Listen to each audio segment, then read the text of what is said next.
Hi everyone, मेरा नाम है एसपी चौधरी और आप देख रहे हैं एचपी एजुकेशन हब।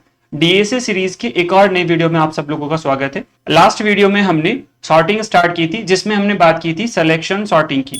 आज इस वीडियो में हम अगली सॉर्टिंग की बात करने वाले हैं, जो कि है हमारी बबल सॉर्टिंग। तो बात करें हम बबल सॉर्टिंग की, बबल सॉर्टिंग के अंदर हम एरे को इंक्रीजिंग ऑर्डर में और डिक्रीजिंग ऑर्डर में अरेंज कर सकते हैं, जैसे कि सिलेक्शन सॉर्टिंग में करते हैं। तो देखते हैं इसको एक एग्जांपल से कि किस तरह से ये सॉर्टिंग करता है, कैसे डिफरेंट है सिलेक्शन सॉर्टिंग से। और इसका हम इंप्रूव्ड वर्जन देखेंगे कि जब भी, क्योंकि सिलेक्शन सॉर्टिंग में ऐसा होता है कि जब भी एरे सेलेक्ट हो गया, मतलब सॉर्ट हो गया, उसके बाद भी जब तक सारे पास कंप्लीट नहीं होते तब तक वो लूप को चलाता रहेगा। बबल सॉर्टिंग में हम एक कंडीशन लगा देंगे जिसमें कि हम ये पता कर पाएंगे कि यदि हमारा एरे बीच में कंप्लीट हो गया तो हम अगले पास तक नहीं जाएंगे, वहीं पर रुक जाएंगे। हाँ, यदि आपने पिछला वीडियो नहीं देखा तो एक बार जरूर से वो जाकर के देखें, उसमें सारी चीजें समझ में आ जाएगी, पास क्या होता है, कैसे काम करेगा। चलिए तो फटाफट से शुरू करते हैं बबल सॉर्टिंग को। बबल सॉर्टिंग में हम एक एग्जांपल से समझते हैं। तो मैं एक एरे ले लेता हूं, हमारा एरे है जिसमें ये एलिमेंट है और साइज जो होगी वो होगी 5। नंबर ऑफ एलिमेंट कितने हैं? 5। यहाँ पर मैंने बिखरे हुए ऑर्डर में एरे लिया जिसमें कि एरे सॉर्टेड नहीं है। अब हमें इसे सॉर्ट करना है using bubble sorting. Bubble sorting की टेक्निक कैसे काम करती है देखो। तो इसमें हम क्या करते हैं, पहले एलिमेंट को दूसरे एलिमेंट से कंपेयर करते हैं, फिर दूसरे एलिमेंट को तीसरे एलिमेंट से, तीसरे एलिमेंट को चौथे एलिमेंट से, और ऐसे हम हर अगले एलिमेंट को पिछले एलिमेंट से कंपेयर करते जाते हैं। अब यदि आप इसका एक स्ट्रक्चर देखो तो जब हम इस तरह से कंपेयर करते हैं तो एक बबल बनता है। हम ऐसा याद रख सकते हैं कि दो एलिमेंट को आपस में कंपेयर करें तो उनसे जो डिजाइन बनती है वो एक बबल के फॉर्मेट में आती है, इसलिए हम कह सकते हैं कि इसको हम बबल सॉर्टिंग है। हालांकि फनी पार्ट था, बट हाँ, ये एक याद रखने का तरीका है कि बबल सॉर्टिंग में हम इस तरह से कंपेयर करते हैं। ठीक है, अब यहां हम क्या करेंगे, क्योंकि हमें हर एक एलिमेंट को अरेंज करने के लिए एक पास चलाना पड़ता है, तो हम पास 1 चलाएंगे और इस पास 1 में एक लूप चलाएंगे जे, जिसको रखते हैं 0 पे। और मैं बबल हटा दूं, j+1, जे को हमने कहां रखा? 0 पे, और j+1 वाले एलिमेंट से कंपेयर किया। यानी यहां कंपैरिजन क्या होगा? कंपैरिजन कुछ इस तरह से होगा कि यदि एरे की j इंडेक्स पे रखा हुआ एलिमेंट ग्रेटर देन हो एरे की j+1 इंडेक्स पे रखे हुए एलिमेंट से, यदि एरे की j इंडेक्स पे रखा हुआ एलिमेंट j+1 इंडेक्स से ग्रेटर हो, तो वहां हमें इन दोनों एलिमेंट को स्वैप कर देना है, कुछ इस तरह से। ठीक है, हमने यहां j को कंपेयर किया, क्या j की वैल्यू j+1 से बड़ी है? हाँ है तो स्वैप कर दो, यानी यहां पर 2 और यहां 5 आ जाएगा। फिर j को आगे बढ़ाया तो j+1 एक और आगे पहुंच जाएगा।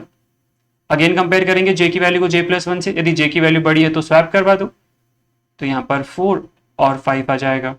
फिर j को आगे बढ़ाएंगे तो j+1 एक और इंडेक्स आगे, +1 मतलब j की अगली इंडेक्स, तो इनको कंपेयर करेंगे, क्या j की वैल्यू j+1 से बड़ी है? बिल्कुल है तो स्वैप करवा देंगे, 3 की जगह 5 और 5 की जगह 3।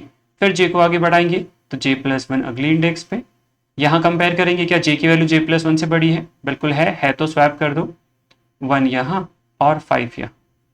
फिर j को आगे बढ़ाएंगे, अब जैसे j को आगे बढ़ाएंगे j+1 पहुंच गया एरे से बाहर, तो यहां हम लूप को स्टॉप कर देंगे। और यहां स्टॉप किया यानी हमारा एक पास कंप्लीट हो गया। अब हमें इस चीज को रिपीट करना है, रिपीट करना तो एक आउटर लूप और चलाना पड़ेगा। तो हम एक i का लूप चलाते हैं, इसमें हम i को रखते हैं 1 पे, क्योंकि i इंडेक्स के लिए तो काम करता नहीं है। i क्या करेगा, j वाले लूप को बार बार रिपीट करता रहेगा और j वाला लूप हर एक इटरेशन में एक एलिमेंट को अरेंज कर देगा। तो यहां हम देखते हैं कि हमारा पास 1 कंप्लीट हुआ, उसके बाद एरे कुछ इस तरह का होगा जिसमें कि 5 हो चुका है अरेंज। अब इसमें और सिलेक्शन सॉर्टिंग में ये फर्क है। तो सिलेक्शन सॉर्टिंग में हम क्या करते हैं, हम एलिमेंट को स्टार्टिंग से अरेंज करते जाते हैं, है ना। सबसे पहला एलिमेंट अरेंज होगा, फिर सेकंड एलिमेंट, फिर थर्ड एलिमेंट। इसमें सबसे पहले लास्ट एलिमेंट अरेंज हुआ, लास्ट एलिमेंट जाकर के सॉर्ट हुआ। ठीक है, अब अगली बार के लिए यानी नेक्स्ट हम अगला पास चलाएंगे जो कि होगा हमारा पास 2, और इसमें हम i की वैल्यू को भी 2 रखेंगे। भाई i एक लूप चल रहा है तो i 1 फिर 2 होगा। अब j को फिर से रखेंगे 0 पे और j+1 से कंपेयर कर लेंगे, क्या j की वैल्यू j+1 से बड़ी है? नहीं तो कोई स्वैपिंग नहीं होगी, j आगे बढ़ जाएगा। अब j यदि यहां जाता है तो j+1 हमारा यहां पहुंच जाएगा। ठीक है, अगेन कंपेयर करो, क्या j की वैल्यू j+1 से बड़ी है? हाँ, इस बार 4 बड़ा है 3 से, तो स्वैप कर दो, यानी 4 की जगह 3 और 3 की जगह 4 आ जाएगा। फिर j को आगे बढ़ाते, j यहां पहुंचेगा तो j+1 पहुंच गया यहां।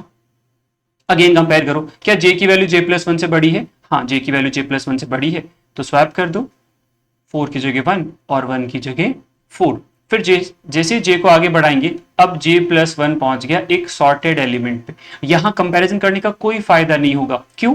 क्योंकि हमने जो पिछला एलिमेंट अरेंज किया ऑब्वियसली वो सबसे बड़ा एलिमेंट था, तो अभी जो हमारा एलिमेंट आया है वो उससे तो छोटा ही होगा, तो कंपेयर करने का कोई सेंस नहीं बनेगा। क्योंकि यदि हमने कंपेयर किया तो कंडीशन 100% फॉल्स ही होनी। अब करके देख लो यहां पर, यदि मैं चेक करूं कि क्या जे की वैल्यू जे प्लस 1 से बड़ी है, नहीं है, नहीं है, तो ये कंपैरिजन में फालतू में किया, क्योंकि वो एलिमेंट ऑलरेडी सॉर्टेड है और लास्ट में रखा हुआ है, तो लास्ट में सारे बड़े एलिमेंट्स आते हैं। तो हम इस वाले एलिमेंट को कंपेयर ही नहीं करेंगे, यानी हम इस लूप को यहीं पे रोक देंगे। किस जगह पर? जहां पर हमारा जे प्लस 1 पहुंच जाएगा सॉर्टेड एलिमेंट पे।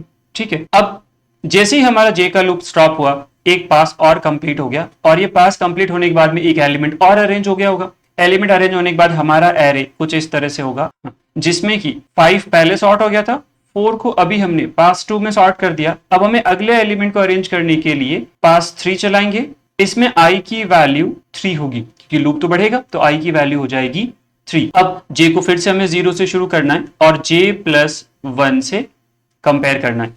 अब यहां पर देखेंगे क्या जे की वैल्यू जे प्लस 1 से बड़ी है? नहीं है, नहीं है, तो बिना स्वैप के जे को आगे बढ़ाएंगे।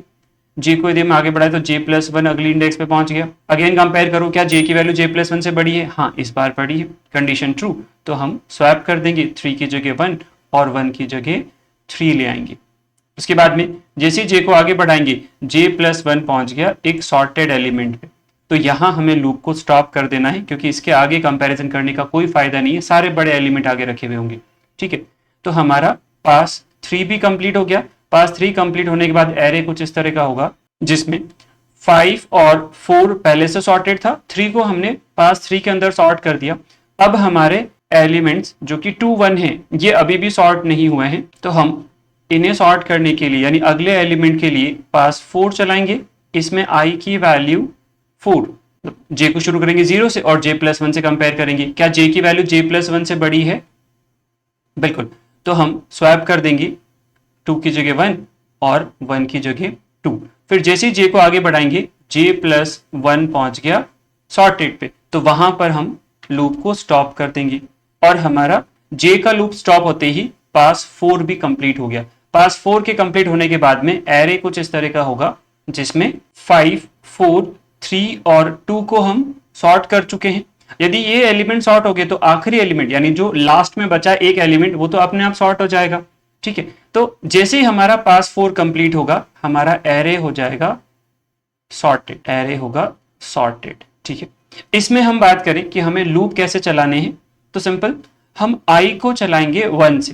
देखो, आई को हमने फर्स्ट टाइम रखा 1 पे, फिर i2, फिर i3 और i4।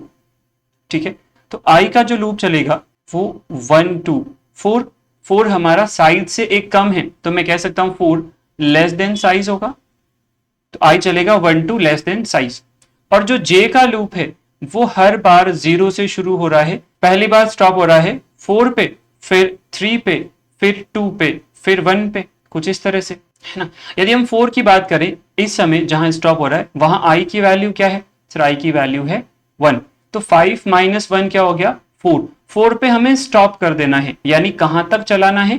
3 तक चलाना है। तो हम ये कह सकते हैं कि जे का लूप चलेगा लेस देन साइज माइनस आई। ठीक है, जैसे अगले वाले में और कंपेयर करें, यहां हमारा जे स्टॉप हो जाएगा 3 पे, यानी कहां तक चलेगा? 2 तक। अब इसमें आई की वैल्यू क्या है? 2, आई की वैल्यू 2, साइज 5, 5 माइनस 2 हो गया 3, और 3 से भी लेस देन यानी 2 तक चलेगा। तो हमने क्या लिया? जे चलेगा 0 से लेकर के लेस देन साइज माइनस 1 तक। ठीक है, आई थिंक ये लूप सबको समझ में आ गए होंगे। अब हम बात करते हैं इसकी टाइम कॉम्प्लेक्सिटी की। तो टाइम कॉम्प्लेक्सिटी देखो सेम वही है, हम पहली बार कितने कंपैरिजन करेंगे? देखो 1 2 3 और 4, कितने कंपैरिजन हुए? 4। साइज क्या है? 5, तो हमारा साइज -1 कंपैरिजन हुआ। साइज को हम n ले लें तो n-1। ठीक है, अगली बार कितने कंपैरिजन हुए? 1 2 और 3, तो यहां पर आ गया n-2, ऐसे ही n-3, और आखिरी में कितना कंपैरिजन हुआ? एक ही कंपैरिजन होता है, यहां पर 1। तो वो सेम कि पहली बार n -1 कंपैरिजन, फिर n-2, फिर n-3 और ऐसे ही आखिरी कंपैरिजन होगा 1। इन सभी को यदि मैं ऐड कर दूं तो वही 1 से लेकर के n-1 नंबर्स का हमें एडिशन निकालना है, जो कि होगा n-1/2। और इसको हम सॉल्व करते इस तरह से आ जाएगा n² - n/2। और हमें ये देखना है कांस्टेंट को रिमूव कर दो और फास्ट ग्रोइंग टर्म को लेना है, तो जो स्लो बढ़ेगा उसको रोक छोड़ दो। क्या आ गया? n²।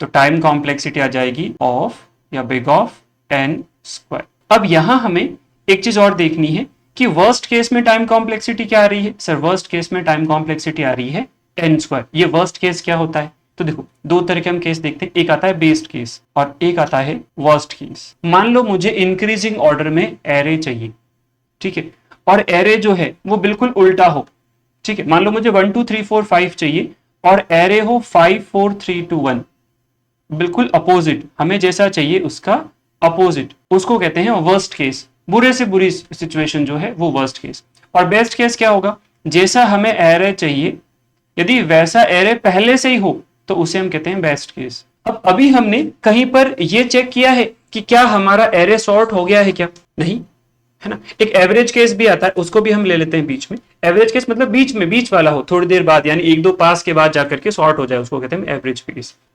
तो हम यदि बात करें कि बेस्ट केस और वर्स्ट केस, यदि मेरा एरे 1 2 3 4 5 भी होता तो भी ये 4 पास तो चलाता ही चलाता, हर एलिमेंट को कंपेयर करता, भले ही स्वैपिंग नहीं होती लेकिन कंपैरिजन तो होता ही होता। तो यही लाइन हमें ऐड करनी कि यदि हमारी स्वैपिंग नहीं हो, हमारी स्वैपिंग नहीं हो, मान लो हमने कोई पास चलाया, लेट से हमने पास 3 चलाया और पास 3 में कोई भी एलिमेंट स्वैप नहीं हुआ हो, इसका मतलब क्या होगा? सर एरे पूरा सॉर्टेड होगा, है ना। यही कंडीशन हम अपने कोड में ऐड कर देंगे। क्या ऐड करेंगे कि यदि किसी पर्टिकुलर पास के अंदर कोई भी स्वैपिंग नहीं होती है, इसका मतलब हमें अगला पास चलाने की कोई जरूरत नहीं है क्योंकि हमारा एरे वहीं पे सॉर्ट हो गया। ठीक है, ये चीज याद रखना, ये हम कोड में इंप्लीमेंट करेंगे ताकि उससे क्या होगा, जो हमारा बेस्ट केस है वो ऑर्डर ऑफ n पे आ जाएगा।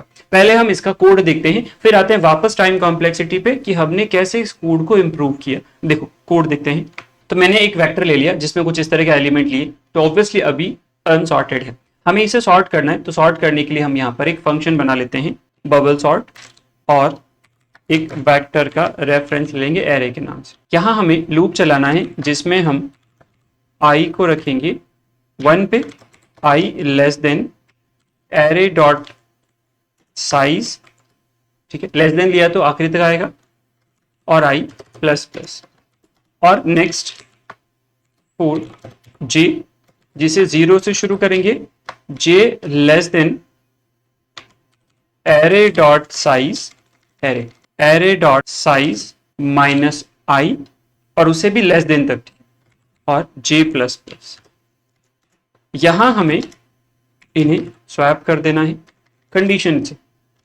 कंडीशन लगा देंगे यदि एरे की j इंडेक्स पे रखा हुआ एलिमेंट ग्रेटर देन हो एरे की j+1 इंडेक्स पे रखे हुए एलिमेंट से, तो यहां हम स्वैप कर देंगे एरे के j एलिमेंट को एरे के j+1 एलिमेंट्स। यहां हम मेन फंक्शन में कॉल करते हैं बबल सॉर्ट, इसे वेक्टर पास कर देंगे और उसके बाद वेक्टर का आउटपुट देखें इंट i ऑफ v1, और इसमें हम i को प्रिंट करवा देते हैं। ये हमारा फॉर ईच लूप हो जाएगा। अब मैं इसे रन करूं तो हमारे एलिमेंट थे 5 2 4 3 1 और आउटपुट में आ जाएंगे 1 2 3 4 5, जो कि एक सॉर्टेड एरे हो। समझ में आ गया? आई थिंक यहां तक सबको क्लियर होगा। लेकिन यदि मैं एरे में एलिमेंट पहले से ही 1 2 3 4 5 रखूं तो भी ये क्या करेगा? सर ये कंप्लीट j और i के लूप चलाएगा। मैं इसे रन करके देखूं तो हमें आउटपुट तो वैसा ही मिलेगा, लेकिन यहां पर हमने कहीं पर भी नहीं रोका है कि भाई जब एरे ऑलरेडी सॉर्ट हो या सॉर्ट हो जाए तो उसके बाद में हमें उसे अगली बार लूप नहीं चलाना है। अब इसके लिए हम एक फ्लैग ऐड कर देंगे, हमें सिर्फ एक फ्लैग ऐड करना है। यदि मैं एक फ्लैग ऐड कर दूं तो हम इस सॉर्टेड एरे को अगले पास के लिए रोक सकते हैं। जैसे मान लो कि हमारा पास 1 चला, एक एलिमेंट स्वैप हुआ, पास 2 चला, अगला एलिमेंट स्वैप हुआ, और उसके बाद में एरे सॉर्ट हो गया, तो जब अगला पास चलेगा उसमें वो देखेगा कि कोई सा भी एलिमेंट स्वैप नहीं हुआ है, तो नेक्स्ट कोई भी पास वो नहीं चलाएगा। यानी जिस किसी भी पास के अंदर कोई भी स्वैपिंग नहीं होती है, इसका मतलब वो एरे सॉर्ट हो गया, और एरे सॉर्ट हो गया तो मैं अगले पास को चलाने की जरूरत नहीं है। और इसके लिए हम एक फ्लैग बना लेते हैं। फ्लैग आपको पता होना चाहिए, फ्लैग हम उसे कहते हैं जिसमें हम ट्रू और फॉल्स स्टोर करते हैं। ठीक है, तो मैं यहां पर एक फ्लैग बना लूं जिसमें हम इनिशियली ट्रू स्टोर करवा दें, और मैंने इस आई वाले लूप में एक कंडीशन के साथ में एक कंडीशन और लिख दी कि यदि हमारा फ्लैग ट्रू हो तो ही लूप चले, यानी फ्लैग की वैल्यू ट्रू होगी तो कंडीशन भी ट्रू, तो फ्लैग यदि ट्रू हो तो लूप चले, अदरवाइज लूप नहीं चले। इस कंडीशन को आप ऐसे भी लिख सकते हो कि फ्लैग केवल लिखोगे तो ट्रू हुआ तो कंडीशन की जगह ट्रू रख देगा, फॉल्स हो तो कंडीशन की जगह फॉल्स रख देगा, और नहीं तो ऐसे लिख सकते हो कि फ्लैग इक्वल्स टू ट्रू हो। सेम चीज है, केवल फ्लैग लिखो तो भी वैसा ही काम करेगा। तो हमने कहा कि आई की वैल्यू जो है वो एरे की साइज से लेस देन होने के साथ साथ फ्लैग का ट्रू होना भी जरूरी है। यदि फ्लैग ट्रू हुआ तो लूप चलेगा, अदरवाइज लूप नहीं चलेगा। अब हम इस लूप में एंटर करते ही फ्लैग को कर देंगे फॉल्स। फॉल्स क्यों? क्योंकि यदि मान लो, क्योंकि जे वाला लूप चलेगा वो एलिमेंट को चेक करेगा। अब मान लो कोई जे वाला लूप चलता है और वो सारे एलिमेंट को कंपेयर करता है और कहीं पर भी स्वैपिंग नहीं होती है, तो फ्लैग फॉल्स का फॉल्स होगा, और यदि स्वैपिंग हो जाती है तो हम यहां पर फ्लैग को ट्रू कर देंगे। अब यदि फ्लैग ट्रू हुआ तब तो फिर से आई वाला लूप चलेगा, आई वाला लूप पास के लिए चल रहा है तो आई वाला लूप चलेगा, और यदि फ्लैग ट्रू नहीं हुआ तो आई वाला लूप नहीं चलेगा, यानी अगला पास एग्जीक्यूट नहीं होगा, एरे को वहीं पे सॉर्टिंग बने। तो हमने क्या किया, हमने प्रोग्राम में एक फ्लैग ऐड कर दिया जिसकी वजह से हमारे प्रोग्राम की टाइम कॉम्प्लेक्सिटी क्या आ गई। यदि ऑलरेडी एरे सॉर्टेड है जिसमें एलिमेंट जैसा हमें चाहिए वैसे है, या एक दो पास के अंदर वैसे हो गए, तो उसके बाद अगले पास नहीं चले, जिससे कि जो फालतू के कंपैरिजन हो रहे थे वो टाइम हम बचा सकते हैं। ठीक है, तो ये फ्लैग वाला कॉन्सेप्ट सबको समझ में आ गया। अब देखो, यदि हम फ्लैग ऐड कर देते हैं और ऐसा एरे पास करते हैं तो पहली बार क्या करेगा, वो सभी एलिमेंट को कंपेयर करेगा। क्या 1 बड़ा है 2 से? नहीं। क्या 2 बड़ा है 3 से? नहीं। क्या 3 बड़ा है 4 से? नहीं। क्या 4 बड़ा है 5 से? नहीं। इसका मतलब है कि ये कंडीशन कहीं पर भी ट्रू नहीं हुई, और यदि ये कंडीशन कहीं पर भी ट्रू नहीं, इसका मतलब है कि कोई भी स्वैपिंग नहीं हुई, और स्वैपिंग नहीं हुई यानी फ्लैग फॉल्स का फॉल्स ही रहा। अगली बार के लिए आई का लूप नहीं चलेगा, यानी इसने सिर्फ एक बार सारे कंपैरिजन किए। अब पहली बार कितने कंपैरिजन होते हैं? लगभग n, हालांकि n-1 होते हैं, लेकिन हम उसको n ले लेते हैं। तो इस वाले केस में जो कि बेस्ट केस है उसमें हमारी टाइम कॉम्प्लेक्सिटी क्या आएगी? टाइम कॉम्प्लेक्सिटी आएगी ऑफ n, सिर्फ n कंपैरिजन। लेकिन वर्स्ट केस में अभी हमने सारे पास चला करके देखे तो उसमें जो टाइम कॉम्प्लेक्सिटी आएगी वो आएगी ऑफ n²। तो बबल सॉर्टिंग के अंदर हम एक फ्लैग ऐड करके हमारी बेस्ट केस वाली टाइम कॉम्प्लेक्सिटी को इंप्रूव कर सकते हैं। जबकि हमने जो लास्ट लॉजिक पढ़ा था लास्ट वीडियो के अंदर, जिसमें हमने सिलेक्शन सॉर्टिंग पढ़ा, वहां पर जो वर्स्ट केस है उसमें भी सेम और बेस्ट केस है उसमें भी टाइम कॉम्प्लेक्सिटी सेम, यानी ऑफ n² रहेगी। ठीक है, तो आई थिंक ये सबको समझ में आ गया होगा। इसमें किसी को कुछ भी डाउट है तो कमेंट बॉक्स में लिखो, नहीं तो आज के लिए इतना ही। मिलते हैं अगले किसी वीडियो में, तब तक के लिए थैंक यू सो मच।